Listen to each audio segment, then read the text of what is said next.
ඔන්න දැන් අපිට ආයේ ටික ටික වහින්න අරගෙන තියෙන්නේ. ඉතින් මේ වැස්සත් එක්ක මගේ ගේ ඇතුලේ තියෙන පැල ටික චුට්ටක් මම බලන්න ආවා. එතන හොඳටම හෙවන වැටෙන තැනක්නේ. ඉතින් ඒ නිසා ලොකුවට වතුර දාන්න ඕනේ නැහැ. වැස්සහම ඒ වතුර ගොඩ කාලයක් යනකන් තියෙනවා. ඉතින් දැන් මේ වැස්සත් එක්ක ඒ ටික ලස්සන කොළ පාටට ඇවිල්ලා ආයි ටිකක් පණ ගහලා තියෙන්නේ.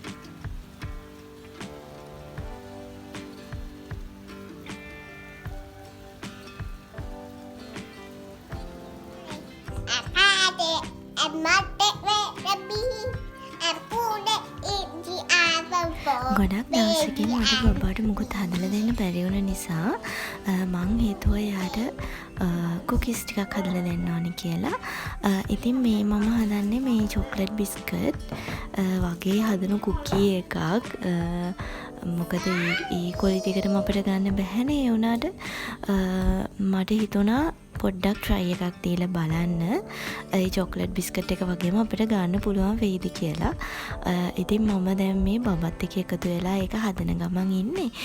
මං ඉතින් හිතුවා ඒක වීඩියෝ කරලා ඔයාලට දාන්න ඕනි කියලා. රෙසිපි එක නම් මම අරගෙන ආවේ නැහැ. මොකද මම ගොඩක් වෙලාවට මැනලා බලලා නෙවෙයි මේ දේවල් හදන්නේ. අතේ මිම්මට තමයි ඉන්ග්‍රීඩියන්ට්ස් දාලා මම හදන්නේ. ඉතින් මුලින්ම ඩෝ එක හදලා ඊට පස්සේ මම බෙයා ෂේප් එකට තමයි කුකී එක හදාගන්න ඕනි කියලා හිතුවේ. ඉතින් ඒකට බබාගෙනුත් පොඩි හෙල්ප් එකක් ගත්තා. මොකද එයාලා ආසයිනේ මේ වගේ දේවල් වලට. ඉතින් ඒත් ආසාවෙන් කරා. ඉතින් කරලා අපි ටිකක් වෙලාව නම් ගියා මේ ෂේප් එක හදන්න. ඒ වුණාට බබත් ආසාවෙන් කරපු නිසා මමත් ඉතින් වෙලාව ගැන හිතන්නේ නැතුව ඒ ටික හදාගත්තා. වාව් අපි දැන් ඒක මෙතන. ඔමින මං ගන්නවා. බබා ඔමිනකෝ. නෑ හරි මං එක හදන්න.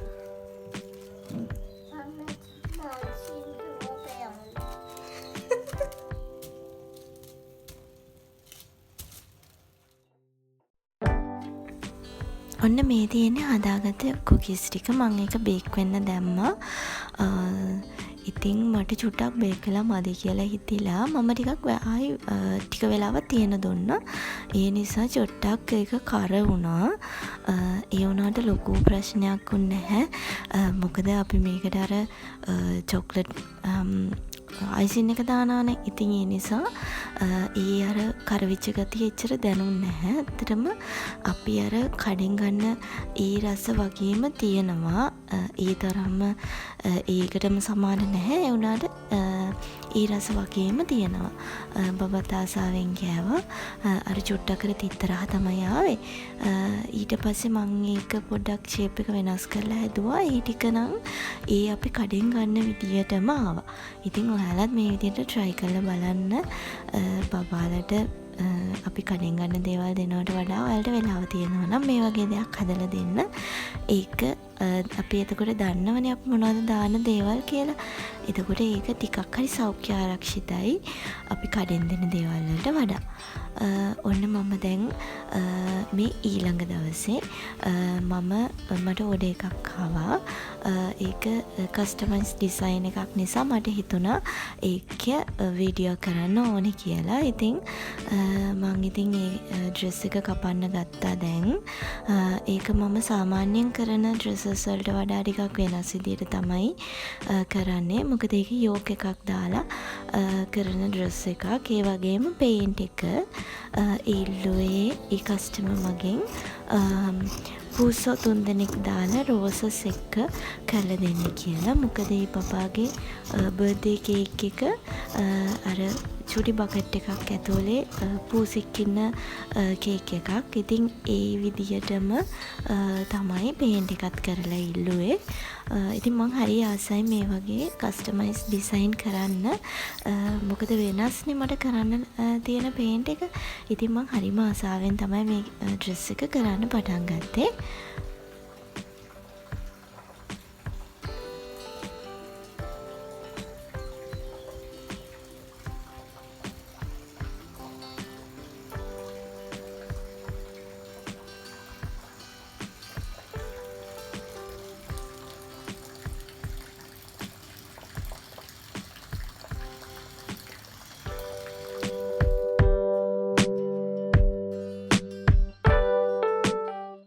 ඉතින් ඔන්න මං චුට්ටක් එළියට ගියා. මේ තියෙන්නේ අපේ මල්බෙරි ගහ.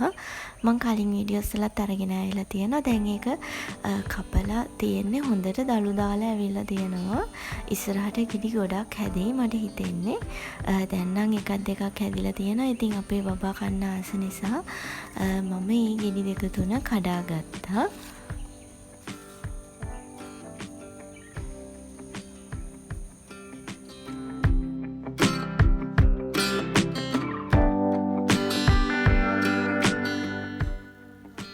ඉතින් මේ පේන්ට් එක වෙනස් එකක් නිසා මං හිතුවා මේකේ ස්කෙච් එකක් දාගන්න ඕනේ කියලා පොඩියට රෆ් ස්කෙච් එකක් මම දාගත්තා. ඒ පූස් පැටව 3 දෙනා එන්න ඕනේ තැන. ඉතින් ඔන්න මම දැන් පේන්ට් එක පටන් ගන්න තමයි හදන්නේ. ඉතින් මගෙන් කලින් වීඩියෝ එකකින් යාළුවෙක් එල්ලලා තිබුණා පේන්ට්ස් වල කලර්ස් මොනවද කියලා කියන්න කියලා. ඉතින් මම දැන් මේ බ්ලැක් එක තමයි යූස් කරන්නේ. නෝමලි කැමල් පේන්ට්ස් වල ගොඩක් ෂේඩින්ස් එන්නේ නැහැ දැන්. ඉස්සර ආපු කලර්ස් සමහර ඒවා දැන් එන්නෙත් නැහැ. ඉතින් ඒ නිසා මේකේ අර එකම කලර්ස් වගේ තමයි යන්නේ. ඒ නිසා මම තමයි ඔයාලට අර කලර්ස් අරගෙන ආවේ නැත්නම් ඒ වුණාට මං මේ වීඩියෝ එකේ ඔයාලට මං කලර්ස් අරගෙන ආවේ මොනවද මං පාවිච්චි කරේ කියලා. දැන් මේ වයිට් එකෙන් වයිට් එකයි බ්ලැක් එකයි මික්ස් කරලා තමයි මම මුල්ම පූසව පේන්ට් කරගන්න හිතුවේ. ඉතින් ඒ කස්ටමර් මට එවලා තිබුණා ආර්ට් එකක්. ඒක බලාගෙන තමයි මම මේ පේන්ට් එක කරන්න ගත්තේ. ඉතින් අලුතෙන් පටන් ගන්න පේන්ට් එකක් නිසා මම ඉතින් චුට්ටක් ඒ පේන්ට් එක බලාගෙන තමයි මේ පේන්ට් එක කරගත්තේ.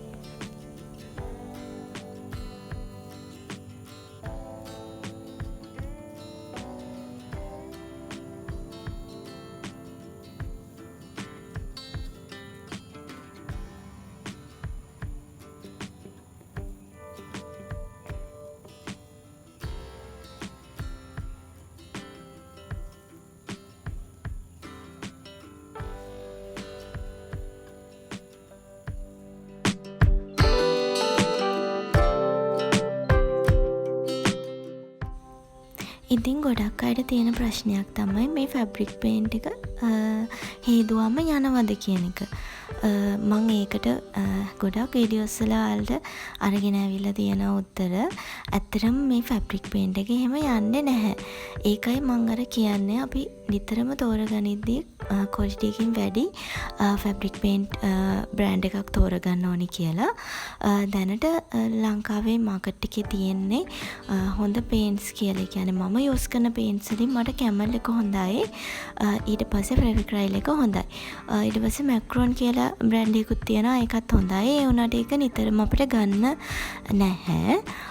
ඉතින් ඔය බ්‍රෑන්ඩ්ස් වර්ග තමයි තියෙන්නේ. තව ඔයාලා යූස් කරන මොනවා හරි බ්‍රෑන්ඩ්ස් තියෙනවා නම් මට යටින් කමෙන්ට් එකක් දාන්න. මම try කරලා බලන්නම්. මම ඉතින් අර ගොඩක්ම යූස් කරන්නේ මේ වර්ග තුන නිසා මම මේකෙන් තමයි ගොඩක් වෙලාවට පේන්ට්ස් වර්ග තෝරලා ගන්නෙ. ඉතින් අපි මේවා පේන්ට් එක යූස් කරාට පස්සේ අනිවාර්යෙන් වොෂ් කරන්න කලින් මේක අයන් කරගන්න ඕනේ ෆැබ්‍රික් එක රිවර්ස් සයිඩ් එකෙන්. එහෙම කරගත්තට පස්සේ නම් ඇත්තටම පේන්ට් එක යන්නේ නැහැ. ඒතර ඔයාලා පේන්ට් එක කරපු ගමන් වොෂ් කරොත් නම් පේන්ට් එක යාවි. ඒ නිසා අර අපි අනිවාර්යෙන් මේක හොඳට අයන් කරලා මේක හීට් සීල් කරගත්තට පස්සේ වොෂ් කරොත් නම් පේන්ට් එක යන්නේ නැහැ. ඒ වගේම මේක අර පේන්ට් එක උඩ හොඳටම අතුල්ලන්නේ නැතුව තමයි අපි මේක වොෂ් කරගන්න ඕනේ. ඒ දේවල් කරොත් ඇත්තටම පේන්ට් එක යන්නේ නැහැ. මොකද අපි මේ පේන්ට්ස් ඉස්සරින් ඉඳන්ම ගොඩක් අය දන්නේ පිලෝ කේසස් වලට කරනවා. ඒ වගේ දේවල් වලටනේ. ඉතින් ඒ පිලෝ කේසස් ගොඩ කාලයක් ඒ පේන්ට් එක තියනවානේ පිලෝ කේසස් වල කරන ඒවා. ඉතින් එහෙම තියෙන්නේ ඒවා ෆැබ්‍රික් පේන්ට් එක යන්නේ නැති නිසා. ඒ නිසා බය නැතුව මේ පේන්ට් එක යූස් කරන්න පුළුවන් අපිට අපේ ඇඳුම් වලට.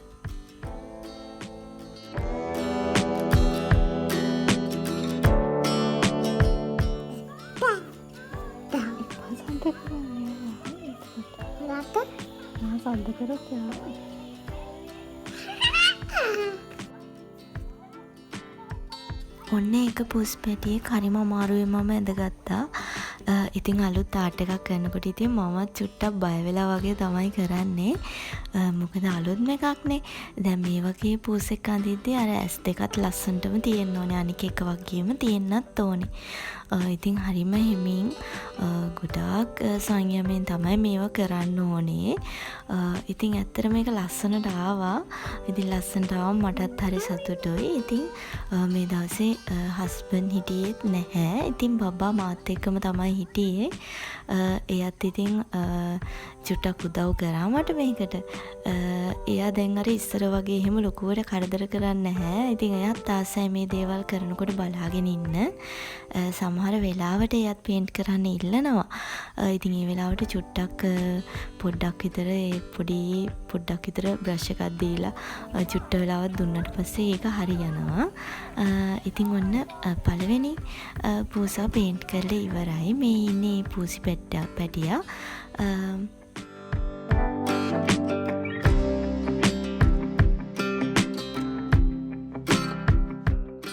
ඔන්න දෙවනි පෝස් පැටියත් මම කලර් කරගත්තා. ඉතින් මම ෆෝන් එක බලාගෙනම කලර් කරන නිසා මට අර ඒව වීඩියෝ කරන්න ඕනේ නැහැ. මොකද මේ දැන් පළවෙනි පෝස වගේම තමයි දෙවනි පෝසවත් මම කලර් කරගත්තේ. එයාගේ අයියකට මම ලයිට් බ්ලූ එක යූස් කරා. මම ඔයාලට ඒ කලර් එක පෙන්නුවා මොකද්ද මම යූස් කරන්නේ කියලා. ඉතින් අයියක පේන්ට් කරගනිද්දී අපි ගොඩාක්ම පොඩි බ්‍රෂ් එකක් තමයි යූස් කරන්න ඕනේ. මම මෙතන නම්බර් 1 බ්‍රෂ් එක තමයි යූස් කරේ. දැන් මේ වීරෝදාර බ්‍රෂ් එකනේ මම යූස් කරන්නේ. දැන් මේකේ මම මුලින්ම ගත්ත බ්‍රෂස් නුත් තාම යූස් කරනවා. ඒ කියන්නේ මෙහෙමයි කෙඳි චුට්ටක් ඇද වෙනවා. මම කරන්නේ චූටි කෙඳි කට් කරනවා කතුරෙන්. ඒ කියන්නේ ගොඩක් ඇද වෙන කෙඳි තියෙනවා නම් ඒවා අපි කට් කරලා අපිට මේ බ්‍රෂ් එක යූස් කරන්න පුළුවන්. වීරෝදාර බ්‍රෂ් එකේ තියෙන හොඳකම මම ඒකයි ඔයාලට කියන්නේ ගොඩ කාලයක් යූස් කරන්න පුළුවන්. දැන් අනිත් බ්‍රෂස් එහෙම නෑ. ඒ කෙඳි ඇද වුණාට පස්සේ අපිට යූස් කරන්න ටිකක් අමාරුයි. ඒක චුට්ටක් අර හાર્ඩ් වෙනවා බලනවා. ඒ වුණාට මේ වීරෝදාර එක එහෙම නෑ. අපිට ඕන කාලයක් මේක යූස් කරන්න පුළුවන්. මේ වගේ අර ඇද වෙන කෙඳි චුට්ටක් කට් කරලා වගේ ගත්තාම අපිට මේව ඕන කාලයක් යූස් කරන්න පුළුවන්.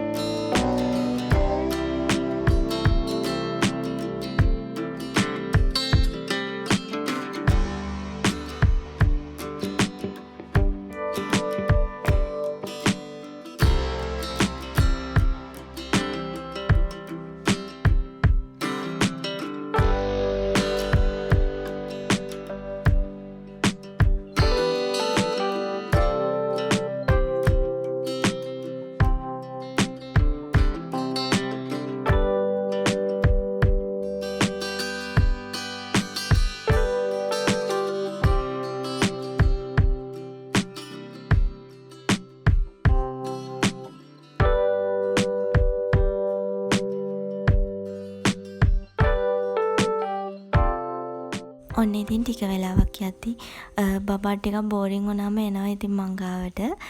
ඉතින් එයාවත් කුලේ තියාගෙන වගේ තමයි මේ පේන්ට් එක මම කරගත්තේ. එයත් පවුනේ. ඉතින් මට එයත් එක්ක ලොකුවට එහෙම සෙල්ලම් කරන්න වෙන්නේ නැහැ මේ වගේ වැඩක් කරන්න පටන් ගත්තාම. ඉතින් එයා තනියම තමයි ගොඩක් වෙලාවට සෙල්ලම් කරන්නේ. දැන් මේ පේන්ට් එක කරද්දි ඉතින් එයාත් ඇවිල්ලා චුට්ට වෙලාවක් ඉඳලා ආයි යනවා. නැත්තම් එයාටත් පේන්ට් කරන්න ඉල්ලනවා. එයා පේන්ට් කරන තැන එයාටත් පේන්ට් කරන්න ඉල්ලනවා. මං එහෙම වුණාම ඉතින් එයාට පේන්ට්ස් ඔය පරණ බොටල්ස් තියනවානේ ඒවට වතුර ටිකක් දාලා එයාට දෙනවා කොලේකුත් එක්ක පේන්ට් කරන්න. දැන් ඉතින් එයාත් හරි ආසයි මේ වැඩ කරන්න. ඉතින් චුට්ටක් බලාගෙන හිටියාම එයාත් ආසාවෙන් මේ දේවල් කරනවා.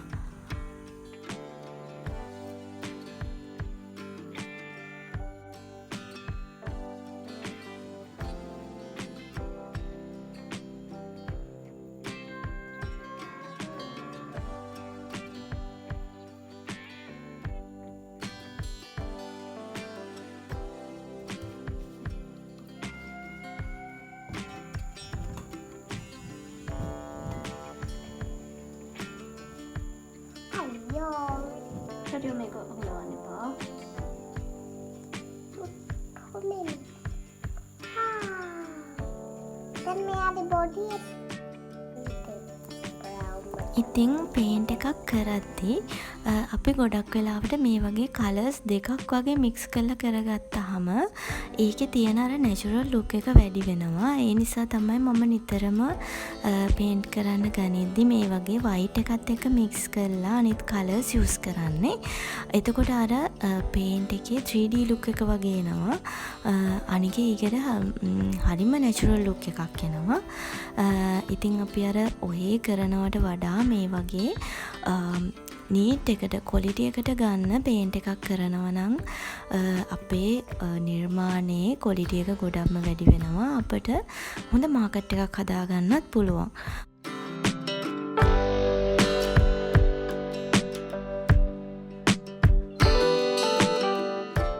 ඒ නිසා නිතරම ඔයා කරන නිර්මාණය පුළුවන් උපරිමයට ක්වොලිටි එකට කරන්න බලන්න. එතකොට ඒ ප්‍රයිස් එක අපිට දෙන්න පුළුවන්. ඒත් ඒ වටිනකම ලැබෙන්නේ නැත්තම් ඒකට අපි try කරන්න ඕනේ. මොකද නැත්තම් අපි ගොඩාක් මහන්සි වෙලා අපට ඕන වටිනකම අපිට ලැබෙන්නේ නැත්තම් ඇත්තට මේ නිර්මාණයේ වැඩක් නැහැනේ. ඉතින් ඒ නිසා අපි අපේ නිර්මාණය කරන්න මහන්සි වෙන තරමටම ඒ නිර්මාණය සෙල් කරගන්නත් මහන්සි වෙන්න ඕනේ. ඒ කියන්නේ මහන්සි වෙනවා කියන්නේ අපිට පුළුවන් දේ සෝෂල් මීඩියා තියෙනවානේ. ඒ වගේ දෙයක් අපිට යූස් කරලා අපේ නිර්මාණය මිනිසුන් අතරට ගෙනියන්න පුළුවන්. ඉතින් එහෙම අරගෙන ගියාට පස්සේ ඔයාලගේ අයිටම් එකේ ක්වොලිටි එකට එතකොට ඒ ප්‍රයිස් එකට කැමති වෙන කස්ටමර් සෙග්මන්ට් එකක් අනිවාර්යෙන් ඉන්නවා. ඒ සෝෂල් මීඩියා ඇතුලේ ඉන්නවා. ඉතින් එහෙම අය ටාගට් කරලා තමයි ඔයාලා මේ ප්‍රොඩක්ට් එක මාකට් එකට හඳුන්වලා දෙන්න ඕනේ. ඒක ගොඩාක් ලේසි වැඩක් නෙවෙයි. මොකද ටිකක් අපි ඒක පොඩි රිසර්ච් එකක් කරන්න ඕනේ. රිසර්ච් එකක් කියන්නේ අපි මාකට් එකට ඒක දාලා, ඒ කියන්නේ අපි දැන් සෝෂල් මීඩියා එකට දාලා ඒකට ලැබෙන ලයික් කමෙන්ට්ස්, එතකොට ඒ දේවල් එක්ක ඔයාලට හිතා ගන්න පුළුවන් කවුද මේකට කැමති, මොන වගේ වයසේ ඉන්න අයද. එහෙම කැමති අය බලලා තමයි අපි මේක කරන්න ඕනේ. ඉතින් ඔයාලට මේක තනියම උනත් කරන්න පුළුවන් පේජ් එකක් හදලා. එහෙම නැත්නම් ඔයාලට පුළුවන් ගෲප් එකක්, කියන්නේ දැන් ගෲප්ස් තියෙනවානේ ගොඩක්. ඒ වගේ ගෲප් එකකට ජොයින් වෙලා ඒ ගෲප් එකකට ඒ දේවල් දාලා කරන්න පුළුවන්. ඉතින් දැන් මේක කියන තරම් ලේසි දෙයක් නෙවෙයි. මොකද මේකට චුට්ටක් මහන්සි වෙන්න ඕනේ. දැන් මමත් මගේ පේජ් එකෙත් දැනට ලයික් 5000 ගාන පැනලා තියෙන්නේ. ඉතින් ඒ අවුරුදු 4කට වගේ තමයි මට මේ ලයික්ස් ප්‍රමාණය ලැබිලා තියෙන්නේ. ඉතින් මේක මං අර ෆුල් ටයිම් ඉඳගෙන කරපු පේජ් එකක් නෙවෙයි. එහෙම ඔයාලා එහෙම කරනවා නම් ඇත්තටම ඔයාලට මීට වඩා ලොකු ලයික් ප්‍රමාණයක් ගන්න පුළුවන්. හොඳ වීඩියෝස් දාලා ඔයාලට හොඳ වීඩියෝස් කරලා අර කියන වෙනම කන්ටෙන්ට්ස් වගේ හදලා එහෙම කරන්න පුළුවන් නම් ඔයාලට හරිම අඩු කාලයක් ඇතුළත හොඳ කියන කස්ටමර් බේස් එකක් හදාගන්න පුළුවන්. ඉතින් ඇත්තටම දැන් සෝෂල් මීඩියා තියෙන නිසා ඕන කෙනෙකුට, ඒ කියන්නේ ඒකට කැප වෙලා කරන ඕන කෙනෙකුට හොඳ බිස්නස් එකක් ඩෙවලොප් කරගන්න පුළුවන්. කාගෙන්වත් කියන්නේ උදව්වක් නැතුව, එහෙම කියන්නේ කිසිම කෙනෙක්ගෙන් උදව්වක් නැතුව ඔයාලගේ මහන්සියෙන්ම මේ දේවල් කරගන්න පුළුවන්. ඉතින් මම මේ දැන් මේ දේවල් ඔයාලට කියලා දෙන්නේ. මං හරි ආසයි මේ දේවල් තව කෙනෙකුට, මේවට කැමති කෙනෙකුට කියලා දෙන්න. මේවා එහෙම කියන්නේ අපි දෙයක් හංගගෙන කියන්න ඕන දේවල් නෙවෙයි මට හිතෙන්නේ.